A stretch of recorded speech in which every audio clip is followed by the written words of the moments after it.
Limbus Company released at the end of February in 2023.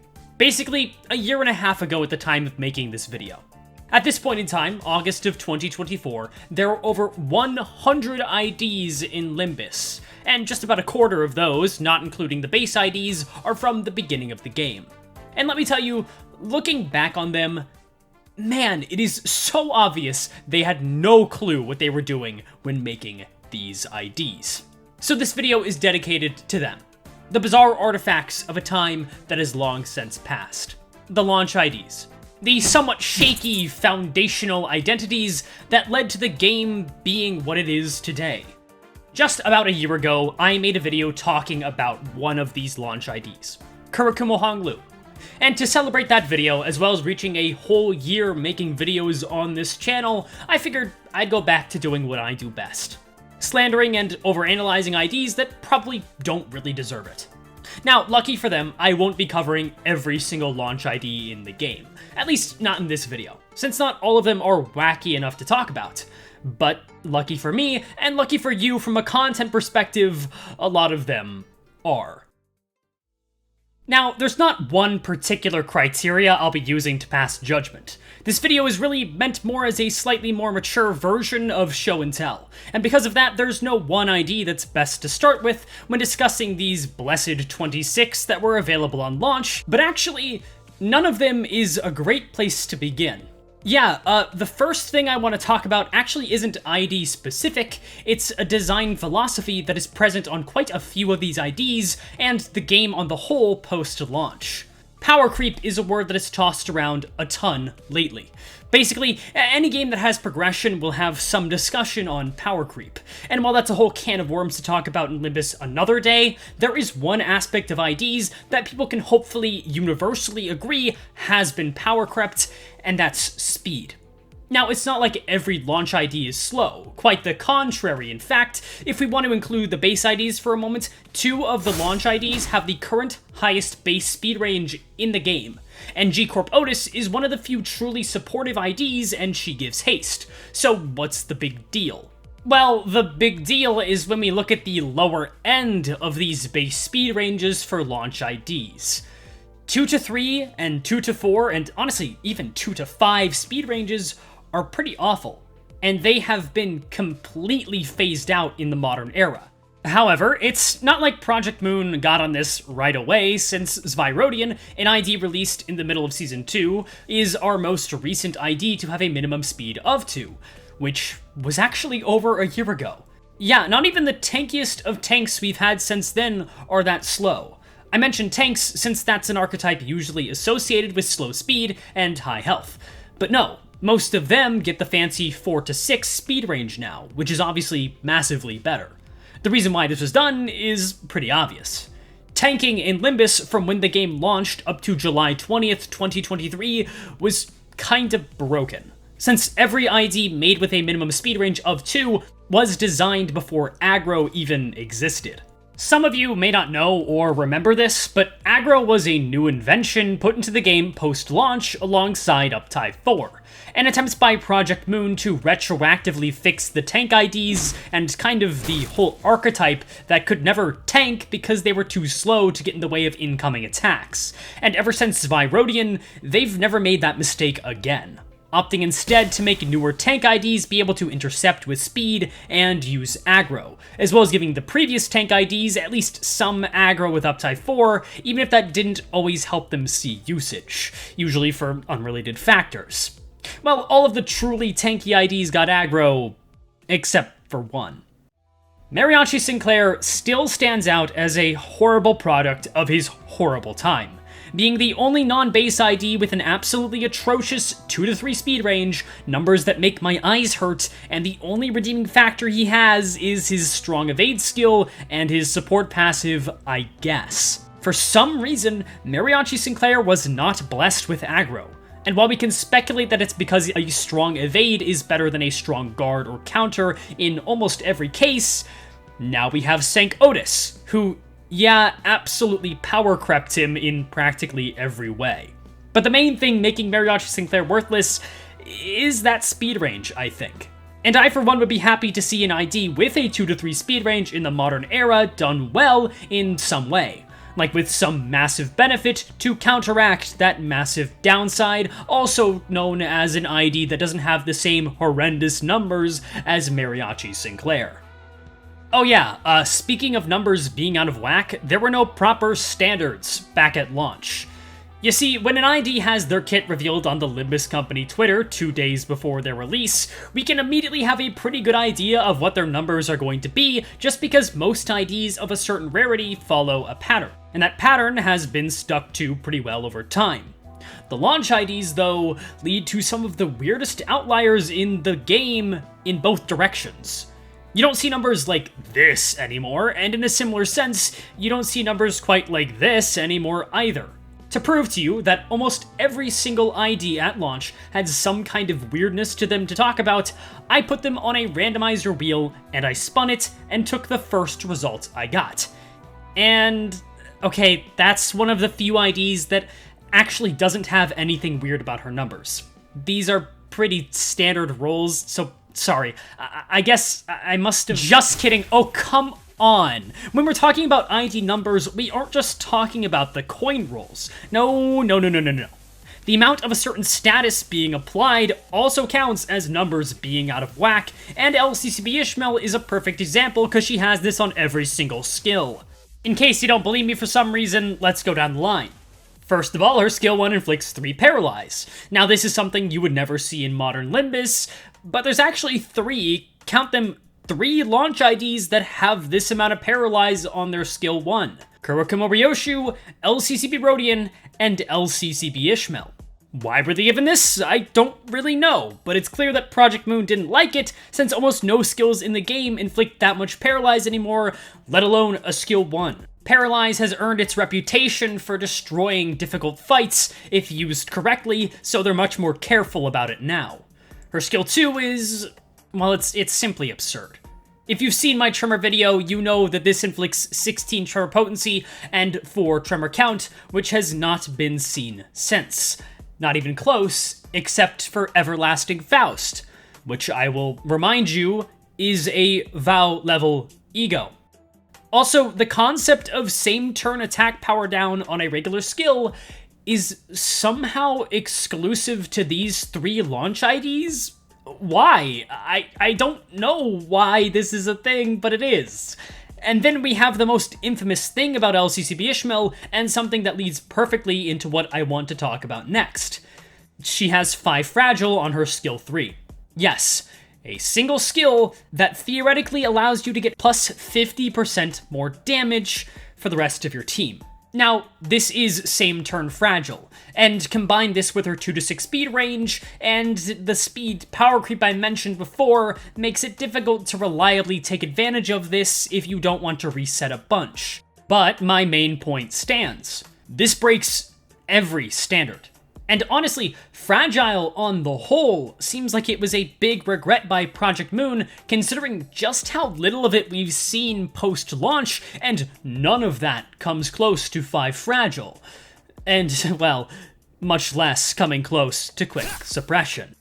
Okay, so I know in previous videos I've made where this skill has come up, I have just passed on over this skill, saying, oh, it's quick suppression, it's obviously really good, we don't even need to talk about it. But let's finally break down the factors that make this skill so good, and talk about why, for so many reasons, a skill like this will never exist again. First of all, let's just look at this skill earnestly. It is a 5-coin skill that rolls a 13 by default. It applies a total of 4 fragile on the first 2 coins, and then has some meaningless rupture damage. So even with just that, we have some problems. You might have noticed something while playing Limbus Company just on your own, especially if you don't have Rabbit Heathcliff or W Dawn. 5-coin skills just don't happen. Yes, some enemies have them, but those are few and far between. 5-coin skills are a relic of the past. The only ID post-launch that gets close to it is Pakad Yi Sang, who is reliant on critting to get to his maximum potential of a 5-coin skill. Still very impressive, but the gap between Relentless Stabbing and Quick Suppression is more like the Grand Canyon. Limbus Company is a team-building game, so making your teammates deal more damage is obviously quite good. The thing is, it doesn't roll all that well, right? Well, yeah, without the conditional, that is, and this conditional requires Rabbit Heathcliff to be at 6+ speed to get +2 coin power, and this breaks the skill wide open. And it's all because he's Heathcliff and has Body Sack.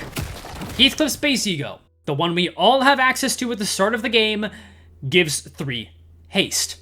This means that Rabbit Heathcliff will always roll at least a 6.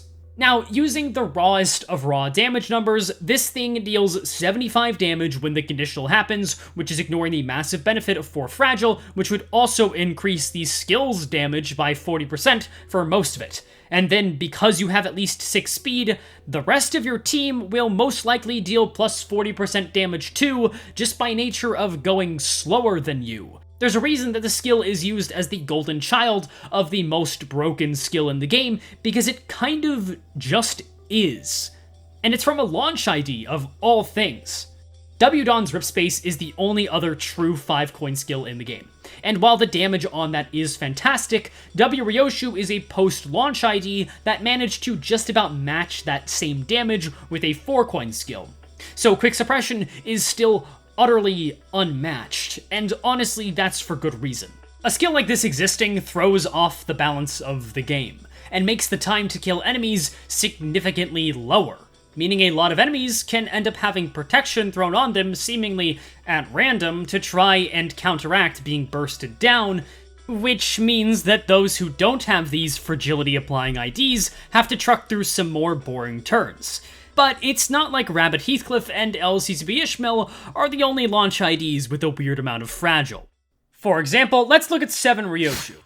This ID is infamous because she really has a lot that is weird about her. Like that skill 1, which is a blunt skill that is named Slash, but the more important thing is her skill 3, Swash, which alongside having some slightly inflated numbers from what is standard nowadays, inflicts up to 5 slash fragility next turn.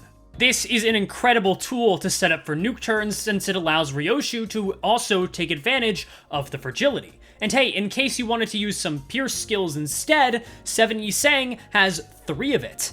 I mentioned both of these because, well, that's 3 out of the 4 damage type fragilities accounted for. Regular Fragile, Slash Fragility, and Pierce Fragility, all of which have their respective skills that inflict a very good and useful amount of that status. And then there's Blunt Fragility. For some reason, despite Slash getting a fantastic skill with setup potential, and Pierce getting 3 next turn fragility on an okay skill overall, and Fragile having multiple very good options, Blunt gets this. Zwei Sinclair's skill 3 is the only source of Blunt Fragility in the game outside of base IDs. Blunt Fragility has been locked behind LCb-ish and Zwei Sinclair this entire time. At least it was at the time of making that, but here I am, editing ESGOO, after kits have been revealed for the new multi-crack whatever IDs, and look, I don't really know what you want me to do about this, just move on. I'm not gonna redo them. But okay, that's enough discussing the ins and outs of Fragile. I promise some slander. So let's bring back a classic and talk about Kurokumo Rodion. Okay, maybe not quite the Kurokumo you expected, but Kurokumo Rodion has issues, alongside some of those launch ID quirks that still make her stand out. Bear with me here. Let's imagine for a second that you were put in charge of designing a Poise ID for the launch of Limbus Company, a status that loses a count on turn end and every time you crit, and is reset to 0 when count reaches 0. You make this cool ID that wants Poise in order to use her counter effect that turns it into a skill 3, a completely unique mechanic among the launch IDs that requires you to maintain 5+ Poise on the ID to use it. So you give her plenty of Poise potency generation so she can get to this 5+ Poise conditional. And then you give her a single Poise count. Why? I know this was the launch of the game, and they were trying to figure out all these mechanics, but Poise decays by 1 on turn end. Are you telling me that Project Moon employees don't know that 1 minus 1 is 0? This was fixed in Uptype 4, kind of, but I'm talking about launch IDs here. And at launch, this is what you had. Kurukuma Rodian at Uptie 3 was just sad. Not to mention her terrible skill 2, rolling only a 12. But if you want to talk about 3-star IDs with bad numbers at launch, W. Merceau was a mess.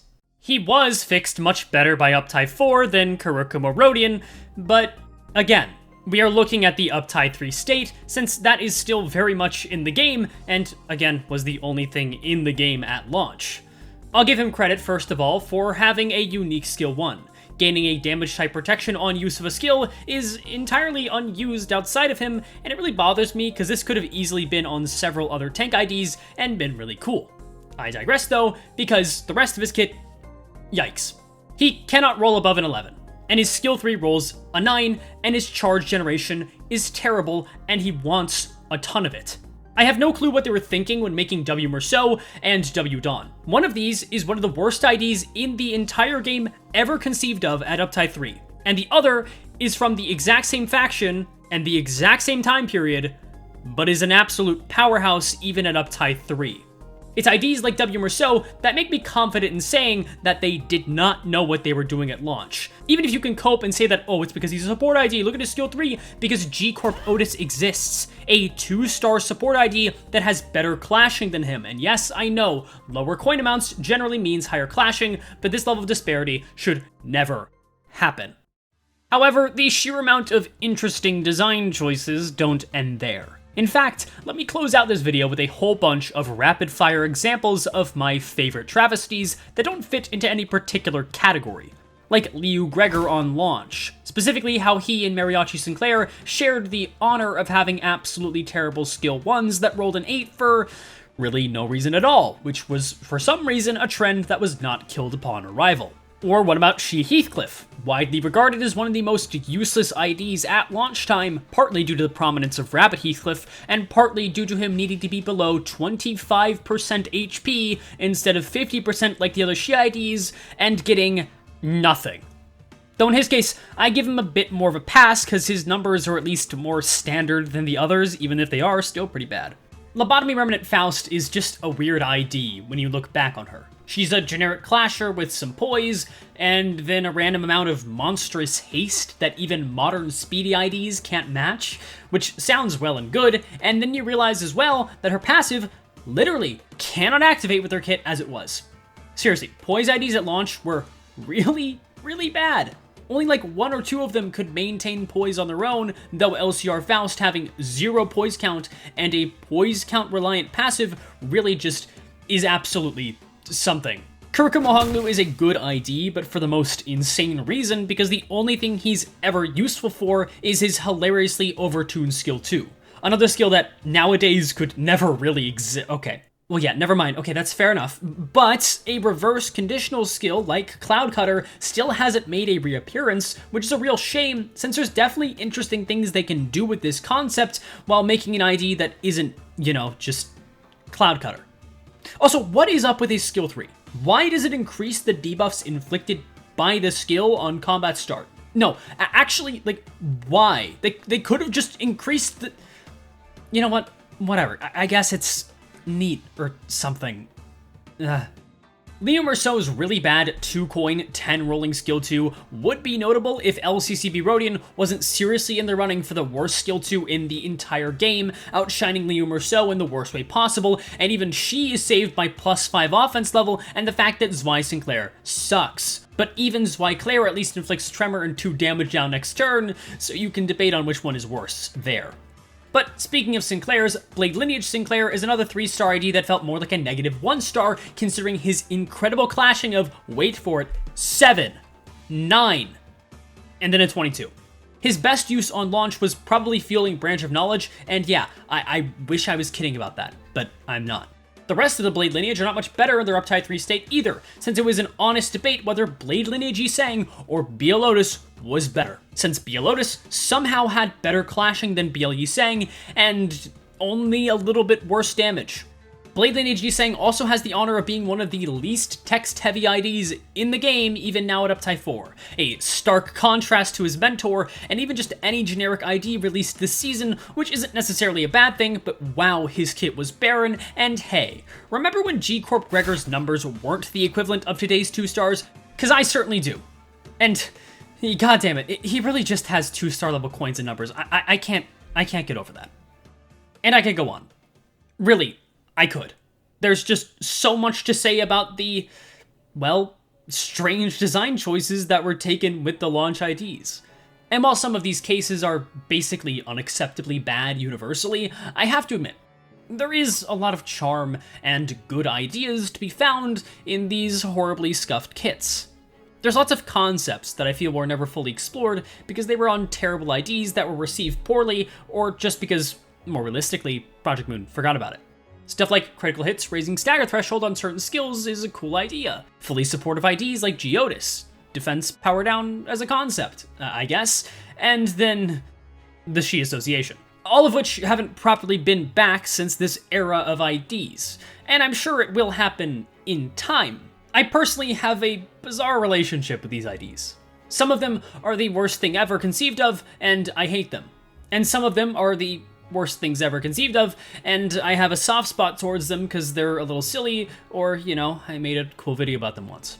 I think a lot of people actually feel that way, especially since a lot of Limbus's player base started playing at launch and used these IDs to clear through the story. And it's for this reason, and many others, that I firmly believe there should just be an update to Limbus where some of these truly terrible or outdated IDs are just buffed. And you know what? If nothing else, looking back on them is good for a laugh or two. But the power gap in Limbus is just getting bigger. And while some of the launch IDs still fall on the more powerful side of things, I think it wouldn't be a bad thing to catch a lot of the other ones up, since it would basically be like getting a batch of brand new IDs. As it stands though, these IDs remain, for better or for worse. And they represent a sign that the game has improved a lot in this time, because I can very confidently say, no ID since Sloshmal has had their level of jank, and I promise I'm saying that as lovingly as possible. But that's not quite all from me yet. As I mentioned, this was meant as a sort of anniversary video, a return to form, if you will, so I figured I would once again thank all of you. Especially the ones who stay to the end of these videos to see what silly gag I may or may not make, or maybe you just want to see if I actually say this video ends now. And also thank you for 30,000 subscribers. That is an insane number for a game like Limbus, especially being just Limbus, and going any higher is really further than I ever thought I would go. So, thank you for watching. I hope you enjoyed the video, and continue to enjoy the videos. And speaking of this video, it actually ends now.